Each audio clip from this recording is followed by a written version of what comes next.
I'm Joey, and this is Benjamin. Today, I'm going to be giving you a simple swing that you can build. Start out by cutting a 1x6 to 16 inches.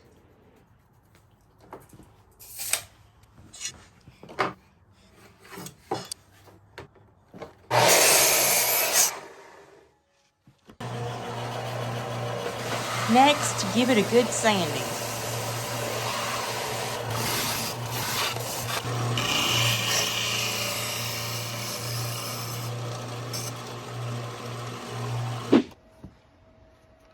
Make a mark on each corner 1 3/8 inches in on each side.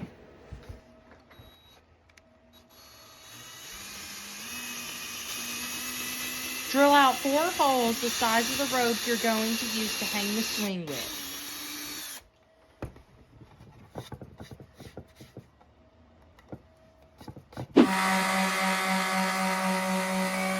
Sand it thoroughly with your palm sander.